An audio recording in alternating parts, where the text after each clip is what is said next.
نحمده ونصلي على رسوله الكريم أما بعد أعوذ بالله من الشيطان الرجيم بسم الله الرحمن الرحيم قال الله تبارك وتعالى في القرآن المجيد والفرقان الحميد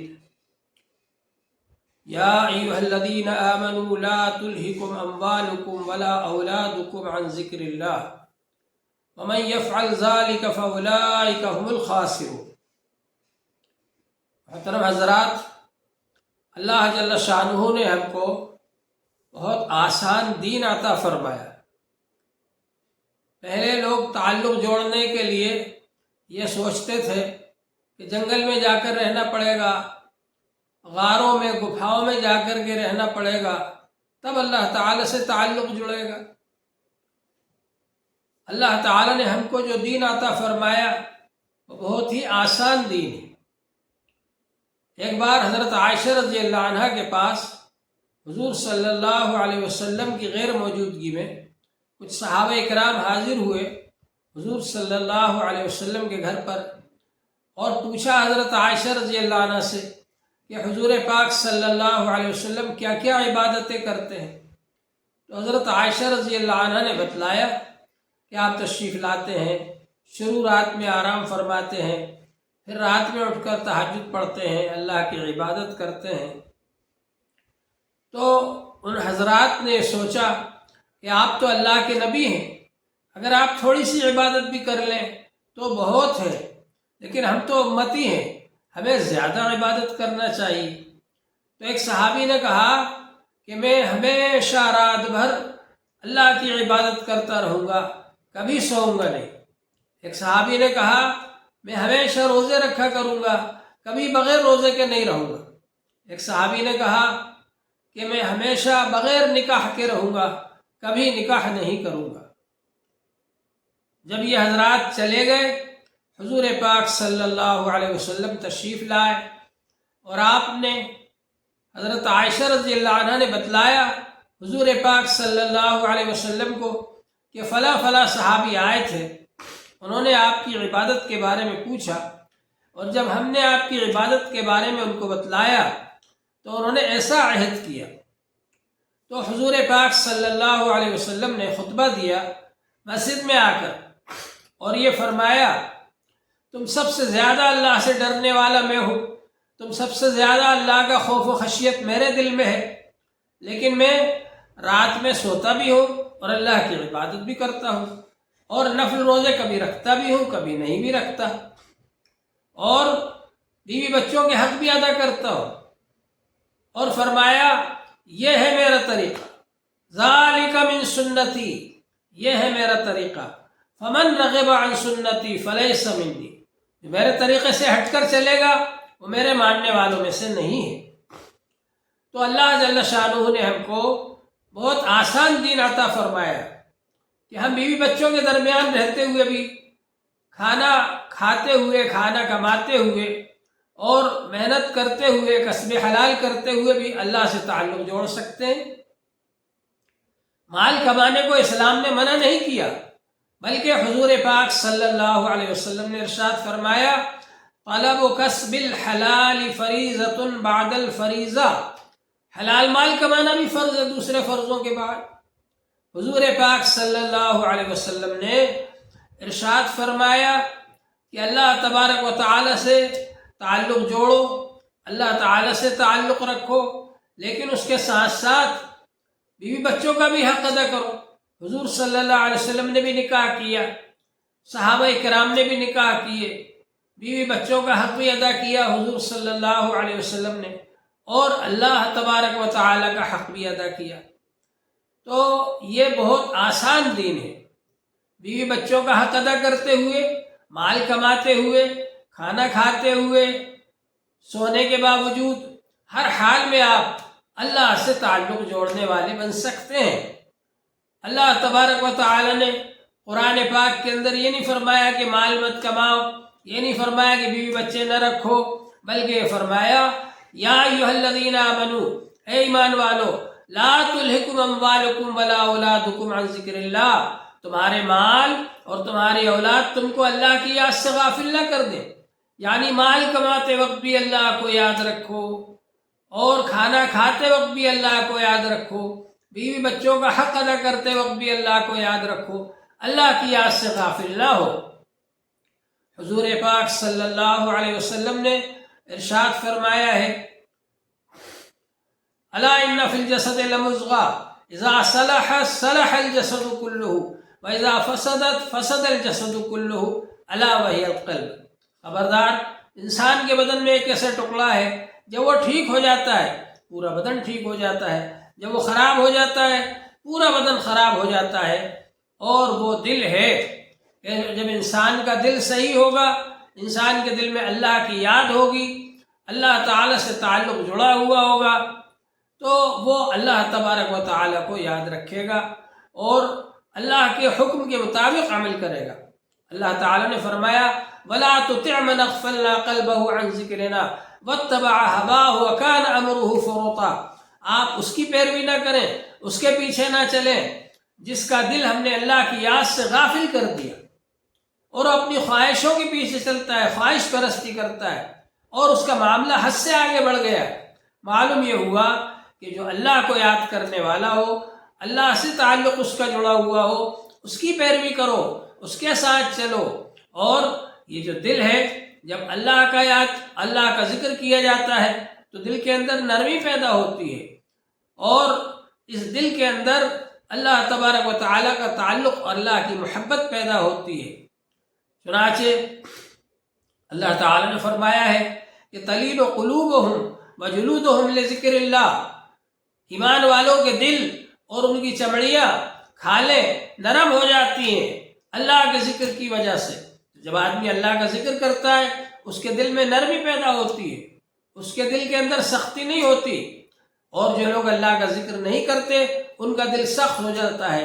قست قلوبہم، ان کے دل سخت ہو گئے، اور ایسے سخت ہو گئے جیسا کہ پتھر سخت ہوتا ہے، بلکہ پتھر سے بھی زیادہ سخت ہو گئے۔ تو جو لوگ اللہ کا ذکر نہیں کرتے ان کے دل سخت ہو جاتے ہیں۔ تو اللہ تبارک و تعالیٰ کا ذکر کرتے رہنا ضروری ہے۔ اللہ تعالیٰ کا ذکر زبان سے جتنا زیادہ کریں گے اتنا ہی اچھا ہے۔ اللہ تعالیٰ نے فرمایا، فَاذْكُرُونِي أَذْكُرْكُمْ وَاشْكُرُوا لِي وَلَا تَكْفُرُونَ۔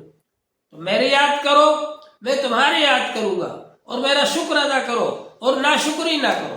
تو زیادہ سے زیادہ اللہ تعالیٰ کا ذکر کرنا چاہیے۔ اللہ کا ذکر کیا جائے گا تو اس کا ایک انعام یہ ہوگا کہ اللہ تعالیٰ بھی اس بندے کو یاد فرمائیں گے جو بندہ اللہ جل شانہ کو یاد کرے گا۔ کتنا خوش قسمت ہے وہ بندہ جس کو اللہ جل شانہ یاد فرمائے، جس کا ذکر اللہ جل شانہ فرمائے۔ فرشتوں کے سامنے، فرشتوں کی مجلس میں اللہ تعالیٰ ذکر فرماتے ہیں، یاد فرماتے ہیں اس بندے کو جو بندہ اللہ جل شانہ کا ذکر کرتا ہے۔ حدیث پاک کے اندر آتا ہے، حدیث قدسی ہے، من ذکرنی فی نفسہ ذکرتہ فی نفسی، جو اپنے دل میں مجھ کو یاد کرتا ہے میں بھی اس کو اپنے دل میں یاد کرتا ہوں۔ ومن ذکرنی فی ملئ ذکرتہ فی ملئ خیر منہ، اور جو مجھ کو مجلس میں یاد کرتا ہے تو اس سے بہتر مجلس کے اندر میں اس کو یاد کرتا ہوں۔ حضور پاک صلی اللہ علیہ وسلم نے فرمایا، جو بھی کوئی قوم بیٹھ کر اللہ کا ذکر کرتی ہے اللہ کے گھر میں، تو اللہ تعالیٰ کی طرف سے ان کو یہ انعامات حاصل ہوتے ہیں۔ ایک انعام تو یہ حاصل ہوتا ہے، حفتہم الملائکہ، فرشتے چاروں طرف سے آ کر ان کو گھیر لیتے ہیں۔ ایک انعام یہ ہوتا ہے، غشیتہم الرحمہ، اللہ کی رحمت آ کر کے ان کو ڈھانپ لیتی ہے۔ ایک انعام ان کو یہ ملتا ہے کہ نزلت علیہم السکینہ، سکینہ ان پر نازل ہوتی ہے، دلوں میں سکون حاصل ہوتا ہے۔ یا خاص قسم کے جو فرشتے ہیں سکینہ، جو ذکر کی مجلسوں میں جاتے ہیں، وہ اس مجلس کے اندر آتے ہیں۔ اور سب سے بڑا انعام یہ حاصل ہوتا ہے، ذکرہم اللہ فی من عندہ، کہ اللہ تعالیٰ فرشتوں کے سامنے ان کا ذکر فرماتے ہیں۔ تو یہ چاروں انعام ان لوگوں کو ملتے ہیں جو لوگ کے ذکر کرتے ہیں۔ اور ذکر کرنے والوں کی مجلس میں اگر کوئی ویسے بھی آ جائے، اس کا ارادہ مجلس میں آنے کا نہیں تھا لیکن آ کر کے بیٹھ گیا مجلس میں، وہ بھی محروم نہیں رہتا۔ فرشتے کہتے ہیں اللہ تعالیٰ ان میں تو ایسا بندہ بھی تھا جو کہ ویسے ہی آ گیا گزرتے گزرتے، اس کا مقصد ذکر کی مجلس میں آنا نہیں تھا، تو اللہ تعالیٰ فرماتے ہیں ہاؤلائے لا یشقى جلیسہم، یہ لوگ ایسے ہیں ان کے پاس بیٹھنے والا بھی محروم نہیں رہتا، اس لیے میں نے سب کی مغفرت کی۔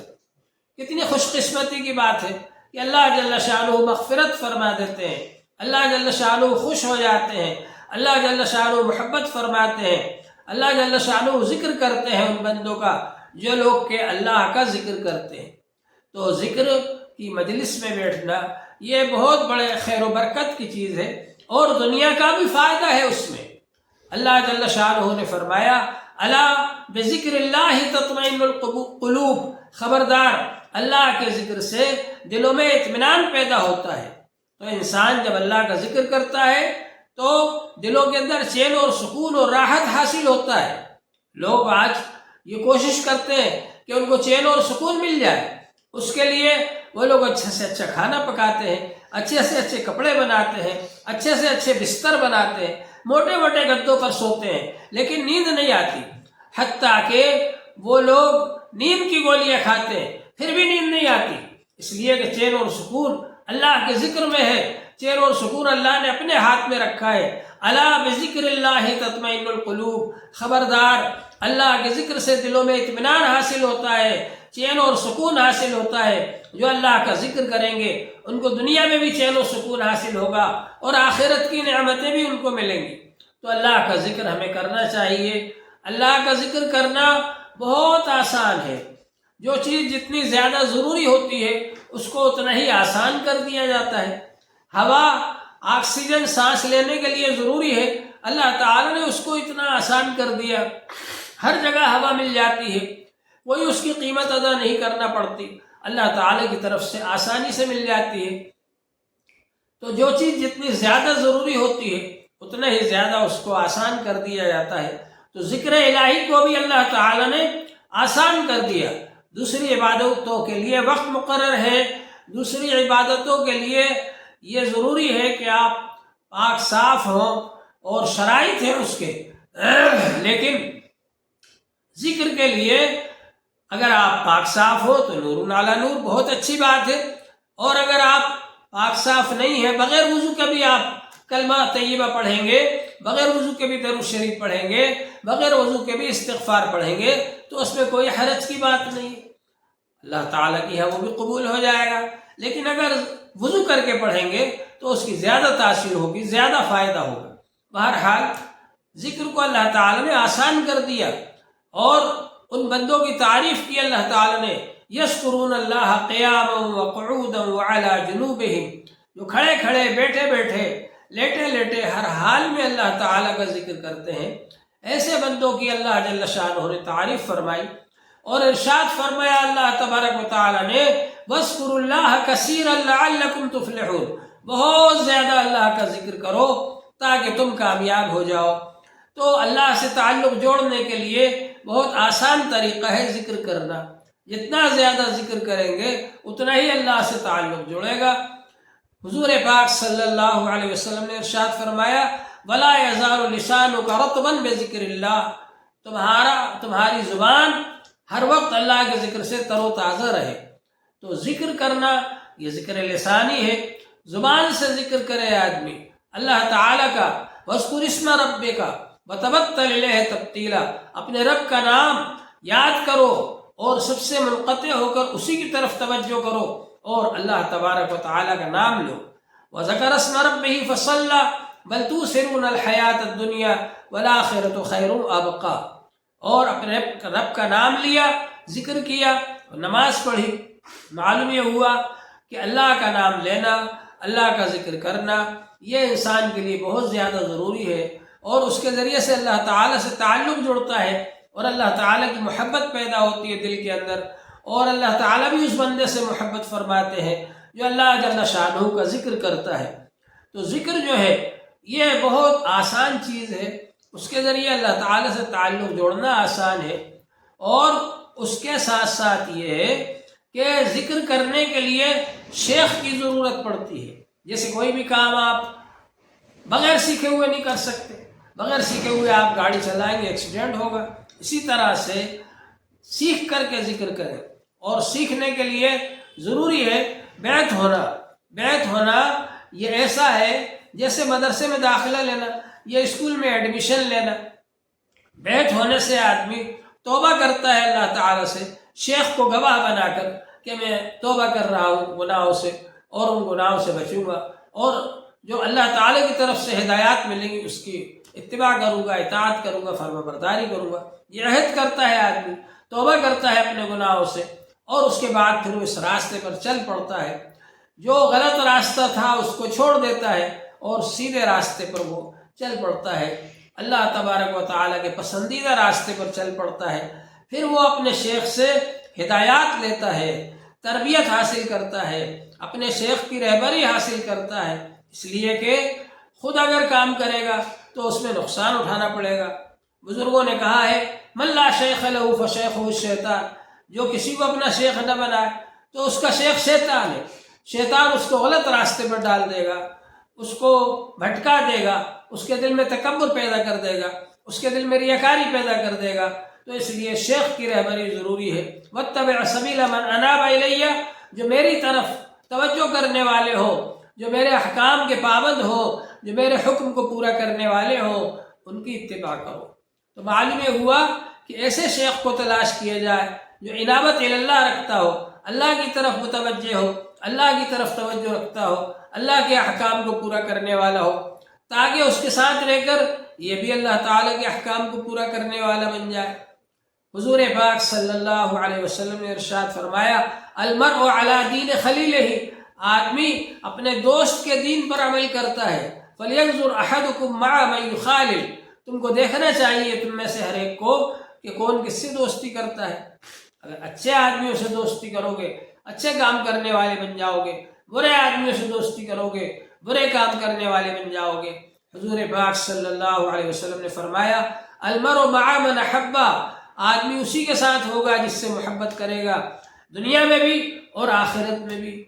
چور آدمی چوروں سے جو دوستی کرتا ہے تو وہ چور شمار ہوتا ہے، جب چور پکڑے جاتے ہیں تو اس کو بھی پکڑ کر جیل میں ڈال دیا جاتا ہے، اور نیک آدمی جو نیکوں سے دوستی کرتا ہے تو وہ ان میں شمار ہوتا ہے۔ تو ہم کو اچھے لوگوں سے تعلق جوڑنا ہے، اور ایسے لوگوں سے تعلق جوڑنا ہے جو نیک کاموں کی ہمیں ہدایت دیں، نیک کاموں کی رہبری کریں، نیکیوں کی طرف بلائیں، نیکیوں کی طرف لے جائیں، تاکہ ہم صحیح راستے پر چلنے والے بن جائیں۔ تو بہرحال یہ جو بیعت ہے یہ ایک قسم کا عہد اور معاہدہ ہے کہ شیخ جو بتائیں گے ہم اس کے مطابق عمل کریں گے، اور ہم گناہوں سے توبہ کرتے ہیں۔ اور اسی طرح سے جب آدمی اس کے مطابق عمل کرے گا تو اس کے اندر اچھائیاں آئیں گی۔ ایک تو ظاہری گناہ ہوتے ہیں اور ایک باطنی گناہ ہوتے ہیں۔ اللہ تبارک و تعالی نے فرمایا ذرو ظاہر الاسم و باطنہ، ظاہری گناہوں کو بھی چھوڑ دو اور باطنی گناہوں کو بھی چھوڑ دو۔ تو ظاہری گناہ تو ہم کو نظر آتے، لیکن باطنی گناہ کیا ہے وہ ہم کو نظر نہیں آتے۔ وہ شیخ بتائے گا ہم کو کہ ہم کو ریاکاری سے بچنا ہے، ہم کو حرص سے بچنا ہے، ہم کو حسد سے بچنا ہے، ہم کو بغض سے بچنا ہے۔ یہ سب بیماریاں دل کے اندر ہوتی ہیں، یہ بیماریاں دل کی ہم کو نکالنا پڑیں گی تاکہ اس کے ذریعے سے ہمارا دل صحیح ہو جائے۔ الا من اتى اللہ بقلب سلیم، جو اللہ کے پاس صحیح سالم دل لے کر کے آئے گا وہ کامیاب ہوگا۔ تو اللہ تبارک و تعالیٰ کے پاس جانے کے لیے اپنے دل کی اصلاح کرنا ہے، ہم کو اپنے بدن کی اصلاح کرنا ہے، ظاہری اعمال کی بھی اصلاح کرنا ہے، باطنی اعمال کی بھی اصلاح کرنا ہے۔ ان سب کی اصلاح کرنے کا نام تزکیہ ہے، ان سب کی اصلاح کرنے کا نام طریقت ہے، ان سب کو اب صحیح طریقے پر استعمال کرنا، اللہ کے حکم کے مطابق استعمال کرنا یہ ضروری ہے۔ تو بہرحال یہ جو ذکر الہی ہے، یہ ذکر کی مجلس میں شریک ہونا بہت بڑی نعمت ہے۔ اللہ جل شانہ ہم سب کو اس کے مطابق عمل کرنے کی توفیق عطا فرمائے اور ذکر کی مجلسوں میں شریک ہونے کی توفیق عطا فرمائے۔ وآخر دعوانا الحمد للہ رب العالمین۔